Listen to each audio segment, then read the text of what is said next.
Gerardo pregunta, los ataques de troll con información falsa, ¿qué hacer para contrarrestar? A ver, yo creo que soy la idea que lo peor que se puede hacer es montar otra agencia de troles y otro esquema similar, ¿sí? Me parece que los tiempos que corren, lo que se necesita en los tiempos que corren, es mayor profundidad en términos de equipos reales que generen coherencia y consistencia en los relatos. Y eso implica la construcción de equipos de trabajo permanentes o semipermanentes que participen de esa discusión. Y obviamente ir monitoreando toda la conversación digital. Hola Fernando, un gusto. Le saluda Guillermo de Guayaquil, Ecuador. ¿Qué tal, Guillermo? Fernando, dos preguntas. La primera, si estoy en la pre-campaña y estoy haciendo un trabajo territorial de puerta a puerta, ¿qué me recomienda o cuál sería la estrategia que mejor se debe usar? Ese minuto, 2 minutos que el candidato tiene con la persona que lo recibe en su casa, hablarle, escucharlo y después de escucharlo, hablarle de la causa o seguir hablándole de lo que él le dijo en ese momento. Esa sería la primera pregunta. ¿Qué consejo o qué decisión tomaría usted con el candidato? ¿Si hablarle de la causa o hablarle o continuar la conversación de lo que él dijo? Para caer bien, ¿no? Y crear esa empatía, ¿no? ¿Ya? Y la segunda pregunta es si en algún momento en todas las campañas que ha estado con un candidato que lastimosamente en tema de dinero, presupuesto, ha estado por debajo 4 o 5-1 con sus demás adversarios. ¿Y qué ha hecho al respecto? Esas son las dos preguntas. Gracias, Fernando. La segunda es sí, he estado corriendo la coneja de atrás. Y a ver, yo soy la idea que cuando el dinero sobra, tiende a complejizarse, ¿sí? Digamos, hay un buen amigo y colega que suele decir que campaña pobre, pobre campaña. Yo en parte creo que hay algo de eso, pero también que a veces abusar de la idea de que nos sobra dinero en una campaña lleva a que gastemos más que invertamos. Y lo importante con el dinero en una campaña electoral es invertirlo. Y para eso hay que saber qué se va a hacer con antelación y cómo se va a hacer, ¿sí? Me parece que la forma siempre de saltar el obstáculo de la falta de dinero es el pensar con sensatez. Y te voy a dar un ejemplo. El año pasado, a principio de año, fueron las elecciones regionales en Bolivia. En una de las campañas que tuvimos en Bolivia, en Santa Cruz de la Sierra, para la alcaldía, trabajamos con Gary Áñez, un periodista, nada, que no empezó armando un partido político vecinal, presentándose para alcalde. Del otro lado estaba el MAS, el gobierno nacional, ya con Luis Arce, post-golpe a Evo, que había ganado la elección. Estaba el gobierno provincial, que era el mismo partido, Demócratas, desde hacía una década y media, y estaba el partido del señor que era alcalde de Santa Cruz de la Sierra desde hacía 18 años. Es decir, teníamos el gobierno nacional, el gobierno provincial y el gobierno municipal, todo en contra. Y un periodista que tenía un programa de radio a la mañana de 7 a 11 de la mañana. Terminó, digamos, sin plata, pero con una buena estrategia, y con la estrategia correcta y acertada, terminamos casi ganando la elección. De hecho, bueno, hay denuncias de fraude, que se perdió la elección por 3.500 votos, hay denuncias de fraude todavía que están en el juzgado electoral boliviano, obviamente que en la práctica se pierde esa elección, por más de que esté en el tribunal contencioso electoral, después de un año estamos en América Latina, pero se logró. Y se logró con buena estrategia y buscando los mecanismos para lograr eso. Parte de eso fue la sinceridad, parte de eso fue un enfoque estratégico que permitió, un poco, vos que sos ecuatoriano vas a entender, recuerdas en el 2007 cuando en la campaña de Rafael se definió la partidocracia y dentro de la partidocracia entraban todos los otros menos Correa. Bueno, más o menos se hizo algo similar, eran todos los padres del saqueo a Santa Cruz de la Sierra versus el único nuevo. Todos los otros eran parte de los últimos 20 años de desahucio de Santa Cruz de la Sierra. Pero poco recurso, pero bien orientado y digo, nunca se le va a ganar a 3 estados, ¿no? Y sin embargo se compitió de muy buena manera y creo de manera exitosa, más allá de hoy no haber ganado en la práctica. La primera pregunta, yo siempre soy la idea, y igualmente ustedes van a ver algo de territorio con Camilo Severino, que justamente es ecuatoriano, y además Camilo se dedica fundamentalmente a hacer estrategias de territorio, pero digo, y esto incluso lo he hablado con él muchas veces, a mí me parece que digo, lo más importante, particularmente en territorio, sea el candidato, sea de la gente, de los activistas que salen a hablar por el candidato, es escuchar. Sobre todo en las primeras épocas de precampaña, porque si uno tiene la escucha activa, el oído bien abierto, de cómo no solo escucha lo que el ciudadano está necesitando, sino escucha también lo que el ciudadano está sintiendo, está valorando.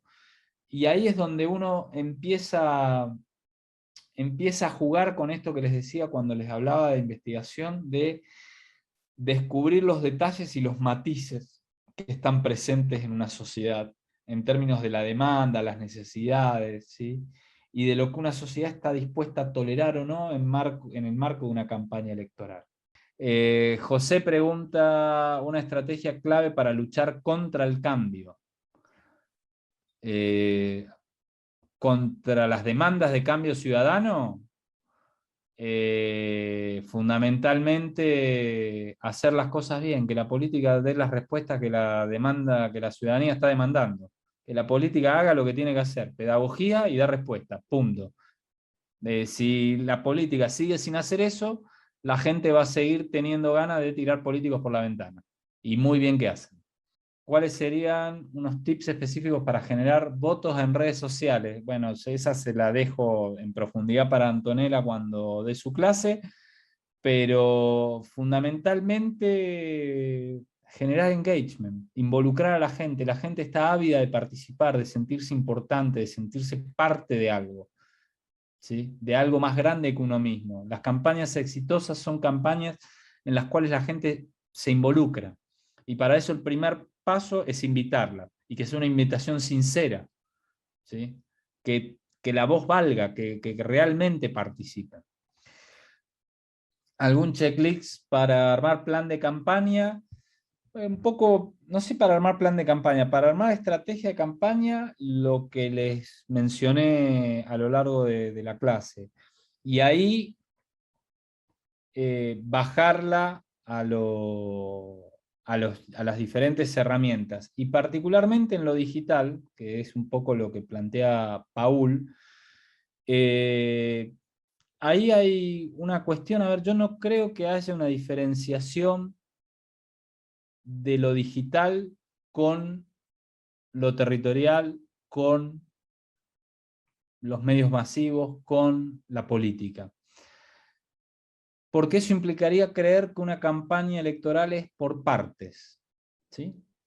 Y no hay tal cosa. Y de hecho no hay tal cosa al punto de que incluso en las campañas grandes, cuando hay estratega general, como es mi caso, estratega digital, estratega de territorio y múltiples consultores y colegas, ¿sí? Estrategas de debate, lo que hay es un equipo de trabajo que termina coordinando la estrategia general. Porque lo que hay que afrontar es una mirada integral. De nada te va a servir tener la mejor aplicación de una estrategia digital si eso no se traduce en votos, ¿sí? Si eso no se traduce en movilización ciudadana de carne y hueso. Y acá algunos tal vez son más chicos, no sé si hay algún colombiano en la sala, pero algunos recordarán hace años en la primera yo si mal no recuerdo, creo que fue la primera campaña presidencial del presidente Santos. Su principal contendiente fue Antanas Mockus, ex alcalde de Bogotá.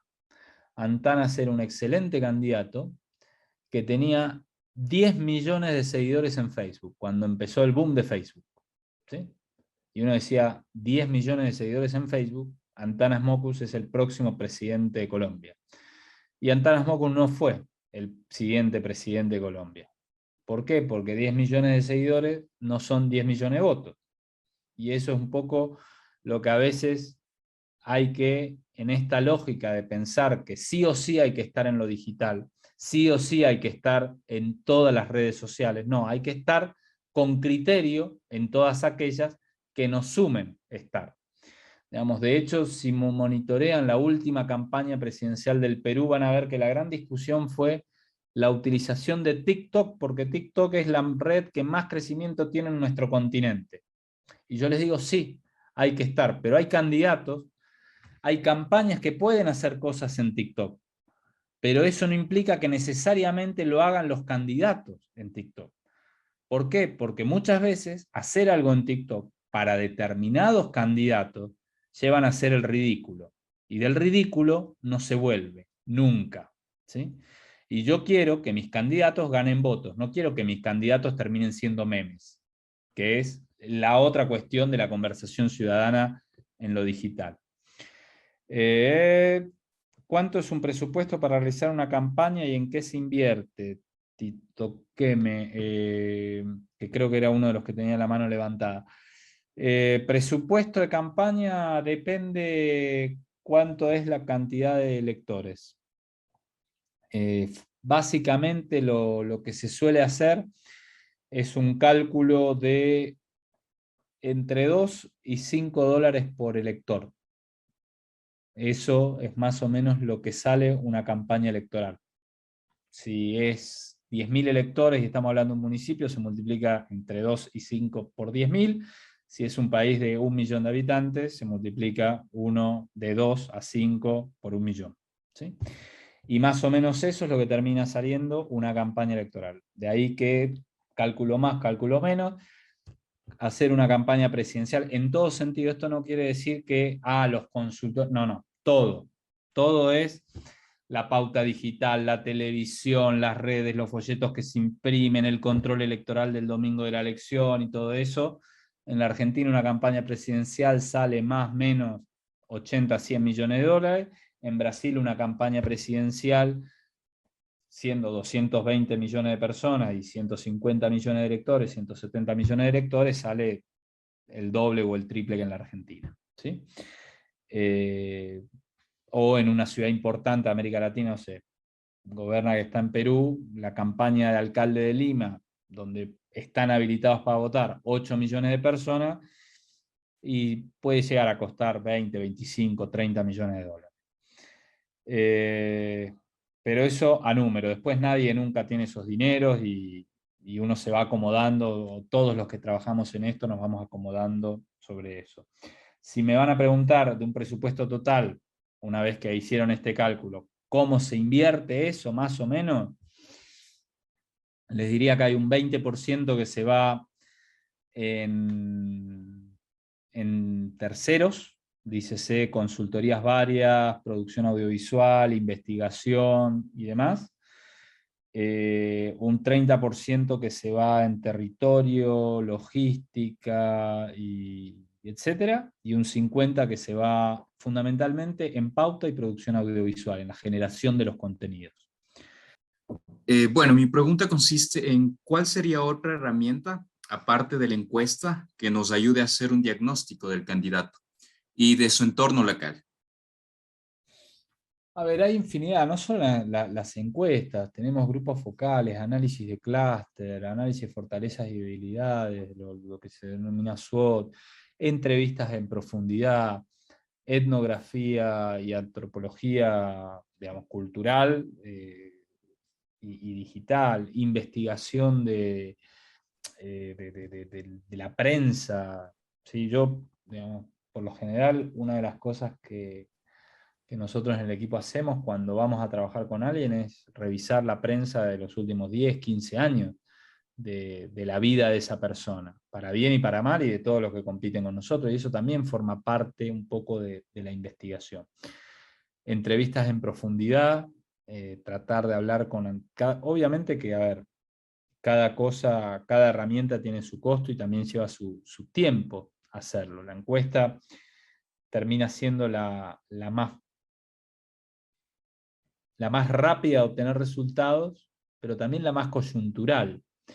Y lo que nos permite es ver, como les decía cuando hablamos de investigación, fundamentalmente segmentos, pero es muy difícil en una encuesta medir atributos o medir posicionamientos de la población en relación a determinados personajes, o encontrar la respuesta de por qué te gusta o no determinado candidato, por qué te cae simpático o no determinado candidato. ¿Sí? Y ahí es donde surgen, tanto en el terreno tradicional como en el digital, infinidad de tipos de herramientas que hoy están dando vuelta en el mercado. La escucha digital, por ejemplo, digamos, buenas herramientas de escucha digital permiten tener en el acumulado niveles de interacción, contenidos, análisis de discurso de lo que está circulando en lo digital. Y todo suma, digamos, mientras más herramientas distintas se utilicen, por lo general más acertada el análisis y el proceso de toma de decisiones. Hola Fernando, un gusto de saludarte. Igualmente. Fernando, mi consulta iba en torno a cuáles serían las estrategias o generalmente qué es lo que uno puede identificar en una precampaña para no quemar tu imagen y poder potencializarte ya y tener un efecto positivo en los públicos. ¿Y qué tipo de investigación previa es la que yo debería de poder focalizar para poder desarrollar toda esta precampaña? A ver, lo primero que debieras conocer en esa precampaña es cuáles son los atributos por los cuales el candidato es percibido, ¿sí? Es decir, cómo te ven. Porque a partir del cómo te ven, digamos, a ver, si uno viene con una carga de atributos relativamente negativos, ¿sí? Tiene que hacer algo para disminuir la intensidad de esos negativos y ir consolidando o instalar algunos positivos, ¿sí? Que sean congruentes con la demanda de determinadas características de liderazgo que tenga la sociedad en ese momento. Pero ahí depende mucho de la historia de vida de cada candidato. Digamos, por lo general, un candidato, un outsider, un desconocido, ¿sí? Que no tiene vida pública previa, ¿por dónde lo podés llegar a atacar? Por alguna cuestión vinculada a su pasado privado, sea como trabajador, como empresario, o con lo que sea, ¿sí? Entonces, saber la historia de vida, blindarse, si tiene una situación personal, inventar una situación. Pero ¿qué pasa si el candidato que pretende posicionarse es la primera vez que va a participar en un proceso electoral, pero tuvo hace años una situación de un problema con la justicia? ¿Sí? Si vos rápidamente no evitás o no metés un freno al crecimiento de esa situación, en términos de que se difunda en la opinión pública, y vas a quedar condenado o nuevamente condenado por algo que tal vez ya pagaste, ¿sí? Entonces, en ese sentido bueno, sabemos que tenemos este problema, esto hay que evitar que crezca este problema. Y ahí es una de las herramientas. Ahora, eso lo sabés, en este caso, en este ejemplo particular, en alguien que es nuevo, a partir del diálogo que el equipo de trabajo tiene con ese candidato o candidata. Después, hay infinidad de situaciones que surgen a partir de cualquier elemento de investigación, porque, a ver, pongamos que se hace una encuesta como estudio de base, ¿sí? Y sale que candidato David Velázquez tiene 47% negativo. Y la pregunta cuando vemos la encuesta es, bueno, ¿y por qué? Y eso una de dos, o hicimos un grupo focal antes, o una entrevista en profundidad antes, o vemos a partir de ese 40 y tanto de negativo, che, ¿y por qué tiene tanto negativo? ¿De dónde está? Y bueno, hay que seguir investigando hasta encontrar un poco por qué. Y encontrado el por qué, darse cuenta si se puede dar vuelta o no. ¿Sí? Yo, por ejemplo, a ver, hace unos años, en la campaña de Guatemala de Jimmy Morales, del presidente Jimmy Morales venía a ser presentador de televisión y productor de programas por lo general humorísticos. ¿Sí? Y la gente, en la investigación al inicio, cuando se empezó a planificar la campaña electoral aquella, decía que era un candidato falto de profundidad, que no sabía de la administración pública, y medio que podía llegar a ser un payaso, ¿sí? Producto de las cosas que había dicho cuando él presentaba, era presentador de televisión, ni siquiera era presentador de noticias. Y uno de los mensajes que se definió fue un mensaje que después se transformó en un afiche. Él dijo, en una de las primeras conferencias de prensa, o de las primeras exposiciones que dijo, es: a veces puedo ser payaso, pero nunca corrupto o ladrón. Y de hecho el primer afiche era la foto de él, el logo del partido era Jimmy Morales presidente, ni corrupto ni ladrón. ¿Eso qué te implicaba? Que todos los otros en competencia eran delincuentes. Yo podré ser bobo y payaso, pero delincuente no. Ahora, el primer eje, el primer término del debate que le molestaba a la sociedad guatemalteca y que pretendían discutir era el tema de la transparencia. ¿Sí? Entonces, ahí depende mucho de eso, de cuáles son los términos del debate, de cuáles son los atributos que la sociedad está demandando por parte de sus líderes, o de los potenciales líderes en competencia, y encontrar la vuelta. A ver, y un último ejemplo, hace ya muchos años, los que están acá y algunos que todavía por las caras tal vez ni nacieron en esa época, pero cuando fue la campaña presidencial de Argentina del 99, ¿sí? Argentina venía de tener de presidente a Carlos Menem. Era un presidente peronista, tipo que había hecho 2 mandatos presidenciales, pero que una de sus características, más allá de la evaluación de gestión que se podía hacer en torno a su figura, tenía que ver con, le gustaba la farándula. Entonces venía Madonna a tocar conciertos a Buenos Aires, a la Argentina, y el presidente Menem recibía a Madonna y le invitaba al cine de la casa presidencial, y comían juntos y demás. Venían, no sé, la Fórmula 1, y él iba y se subía a un Fórmula 1 y daba vueltas en el auto a 300 por hora con Ayrton Senna. ¿Sí?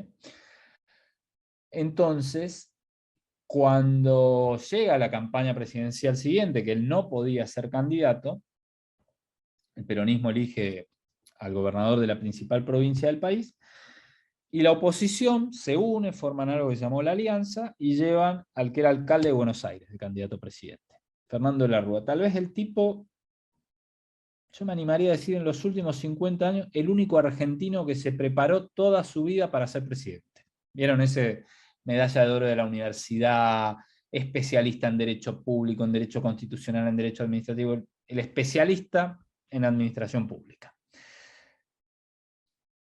Y al inicio de la campaña sale un senador del peronismo a decir: ustedes imagínense lo aburrido que puede ser la Argentina un domingo sin fútbol, con lluvia y con De la Rúa de presidente.